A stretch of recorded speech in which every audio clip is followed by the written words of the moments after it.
आंकड़े कुछ इस तरीके से है कि आरआरबी एनटीपीसी का फॉर्म आता है।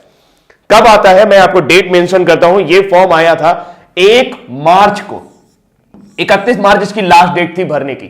35,000 के आसपास वैकेंसी थी। इसके बाद एक दूसरा फॉर्म आता है 12 मार्च को और 12 अप्रैल थी उसकी लास्ट डेट भरने की। वो थी आरआरबी ग्रुप डी, जिसे ग्रेड डी भी कहा जाता है। इसमें 1 लाख से ऊपर वैकेंसी थी।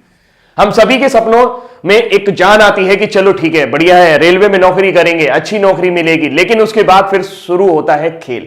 खेल किस तरीके से शुरू होता है? खेल कुछ इस तरीके से शुरू होता है कि 1 करोड़ से ज्यादा लोग, मैं एग्जैक्ट डेटा दे रहा हूं आपको, मैं अभी एग्जैक्ट डेटा देता हूं आपको, 1 करोड़ से ज्यादा लोग आरआरबी एनटीपीसी का फॉर्म भरते हैं और 1 करोड़ से ज्यादा लोग ग्रुप डी का भी फॉर्म भर देते हैं।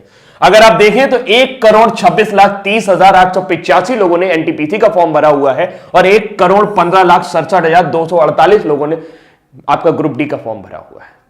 और अगर हम इस आंकड़े को और आगे लेके जाएं दोस्तों, तो ये आंकड़े और भी ज्यादा चौंकाने वाले हैं कि अगर आप टोटल फॉर्म भरे जाने की संख्या देखें तो ये इतनी बड़ी संख्या है कि 2,41,98,133 लोगों ने फॉर्म भरा है। सिर्फ 1 लाख वैकेंसी ग्रुप डी, अगर उसमें 35,000 एनटीपीसी भी जोड़ दे तो 1,35,000 वैकेंसी के लिए।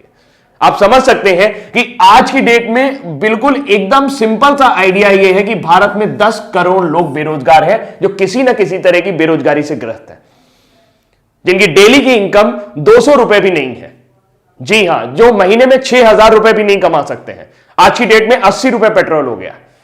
और सबसे बड़ी बात है कि मार्च का फॉर्म आया, फिर कहते हैं कि टेंटेटिव डेट आपके एग्जाम की हो जाएगी सितंबर, जून से सितंबर के बीच में आपका एग्जाम करा देंगे। बहुत बढ़िया बात है। अब सबसे बड़ी बात यह है कि इन्होंने इस फॉर्म के लिए जनरल कैटेगरी से 500 रुपए लिए थे। कितने लिए थे? 500 रुपए। ग्रुप डी के लिए भी 500 और एनटीपीसी के लिए भी 500। अगर मैं मान लेता हूं सारे जनरल लोगों ने भरा होगा तो यह मैक्सिमम अमाउंट पहुंचता है 1200 करोड़ रुपए, 1,200 करोड़ रुपए। अगर मैं मान लेता हूं कि सारे के सारे कैटेगरी वाले लोगों ने फॉर्म भरा होगा जिनके फॉर्म की फीस 250 रुपए थी, तो यह आंकड़ा पहुंचता है जस्ट हाफ 600 करोड़ रुपए। लेकिन ऐसा होगा नहीं कि सारे जनरल ने भरा हो, सारे एससी ने भरा हो या सारे कैटेगरी वाले लोगों ने भरा हो।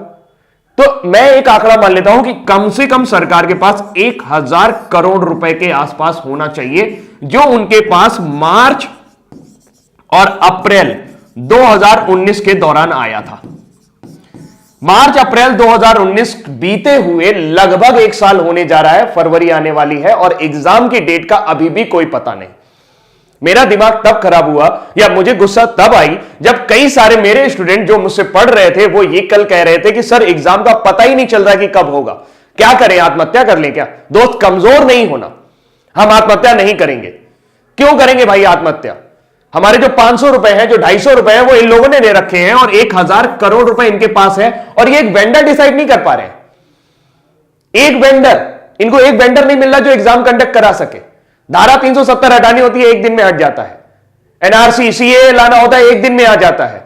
1-2 करोड़ लोगों की जिंदगी का सवाल है यार। 2 करोड़ लोग इस आस में जुड़े हुए हैं। मैं जानता हूं कि 2 करोड़ लोगों को वैकेंसी नहीं मिलेगी, लेकिन उनको कम से कम एक जीवन का पड़ाव तो खत्म होगा। जो दिन भर वो टेंशन में रहते हैं कि तैयारी करनी है, तैयारी करनी है, तैयारी करनी है। दुनिया भर के कोचिंग वाले, दुनिया भर के चैनल वाले सब उनको बेवकूफ बनाने की कोशिश कर रहे हैं और लगातार उनसे पैसे ऐंठ रहे हैं। एक बैच शुरू होता है, फिर दूसरा बैच शुरू होता है, फिर तीसरा बैच शुरू होता है। बैच खत्म होने का नाम नहीं ले रहा है और नौकरी आने के नाम नहीं ले रही। क्या आपकी कोई जिम्मेदारी नहीं बनती है? नेताजी, मैं आपसे ही कह रहा हूं, ये वीडियो इतना शेयर करना कि नेताजी तक पहुंच जाए। क्या आपकी कोई जिम्मेदारी नहीं बनती है कि 2,41,00,000 लोगों के ऊपर आप ध्यान दें? यह संख्या आपके लिए मायने नहीं रखती है और आपके लिए नहीं मायने रखती तो ये 1,000 करोड़ रुपए का आप कर क्या रहे हैं? ये किसी घोटाले से कम है क्या? किसी भी बैंक में डाल दोगे, घटिया से घटिया बैंक में भी अगर 1,000 करोड़ रुपए डाल दोगे तो वो बैंक जिंदा हो जाएगा। पूरे देश की आबादी सिर्फ 137 अरब है। मैं सिर्फ इसलिए बोल रहा हूं क्योंकि 1,000 करोड़ रुपए अगर आप उनको भी बांटना शुरू करेंगे तो कई लोगों के जीवन सुधर जाएंगे। और आपको क्या लगता है जिन्होंने ये 500 रुपए दिए वो बहुत अमीर घर से आते हैं? उनके घर में BMW खड़ी है, उनका बड़ा सा मकान है? जी नहीं, वो कभी भी आरआरबी ग्रुप डी और एनटीपीसी की नौकरी करने नहीं आएंगे। ये वो लोग हैं जो तिल तिल करके तैयारी कर रहे हैं, अपनी मेहनत खून पसीने की कमाई से तैयारी कर रहे हैं, वो पैसा देने की कोशिश कर रहे हैं। अब हम क्या कर सकते हैं? हम कुछ नहीं कर सकते। क्यों नहीं कर सकते? क्योंकि हम सिस्टम में नहीं है, आप सिस्टम में हैं। मुझे नहीं लगता कि आपके पास ऐसी कोई वजह है जिसकी वजह से आप एक वेंडर डिसाइड नहीं कर पा रहे। आप हर 3 महीने बाद एक बहाना बना देते हैं कि हमें वेंडर नहीं मिल रहा। अरे वेंडर नहीं मिल रहा तो ये 500 रुपए आपने कैसे डिसाइड किए? आपने कैसे डिसाइड कर लिया कि एक लड़के का खर्चा 500 रुपए आएगा? क्या वेंडर 500 रुपए से ज्यादा नहीं ले सकता आपसे? सिर्फ सोची समझी रणनीति है।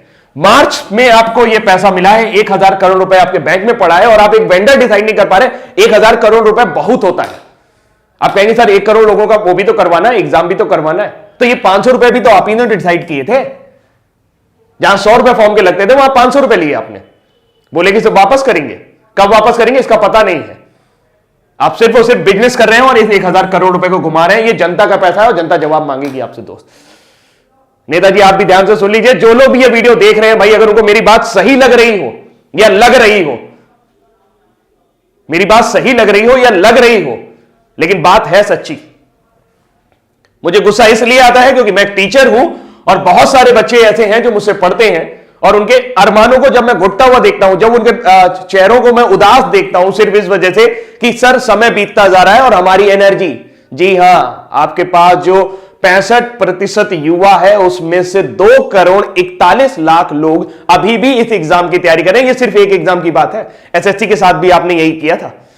लोगों के एक साल आपने बर्बाद कर दिया और इस तरीके के कई साल आप बर्बाद कर रहे हैं। उत्तर प्रदेश में एक वैकेंसी और लटकी पड़ी है 69,500, उसमें भी कोर्ट केस चल रहा है। अरे जब नौकरी देनी नहीं होती तो निकालते क्यों है यार? क्यों मजाक करते हो हमारे साथ? जब देनी नहीं होती तो निकालते क्यों मजाक करते हो हमारे साथ? हमारा जीवन इस तरीके से एक सपना बुनना शुरू कर देता है कि नौकरी लगेगी, नौकरी लगेगी। जिस उम्र में उनकी एनर्जी बढ़नी चाहिए, आपको क्या लगता है कि इतना हतोत्साहित युवक आप लोग हैं तो आप उससे अच्छा काम करा पाओगे? जो 1 साल 2 साल तैयारी करके आया होगा, जिसके लिए नौकरी मिलना ना मिलना सब बराबर हो चुका होगा। अरे कोई प्लानिंग ही नहीं है यार। बड़े बड़े आईएएस बैठे हो आप लोग, इतना सारा आईएएस भरा पड़ा है, सब जिसको देखो वो बहुत ऊंची ऊंची पोस्ट पे, वो लोग बढ़िया गाड़ी से चल रहे हैं, बढ़िया बंगले से घूम रहे हैं, सारा सब कुछ उनका जीवन सुलभ है, उनको इनकी फिक्र नहीं हो रही। किसी को इनकी फिक्र नहीं हो रही। 2 करोड़ लोग, ओ माय गॉड, इतनी बड़ी जनसंख्या है 2 करोड़, कुछ कहने को नहीं। अगर अपने दम पर आ जाएगी ना तो आप परेशान हो जाओगे, आपका सिस्टम मिल जाएगा पूरा। बहुत बुरा है, बहुत बुरा है। भावुक हूं मैं, बहुत ज्यादा बुरा है। अभी के लिए इतना ही रखता हूं, लेकिन उम्मीद करता हूं कि मैसेज आपको मिल गया होगा। इस वीडियो को इतना ज्यादा शेयर करिएगा कि सबके पास तक पहुंच जाए। खासकर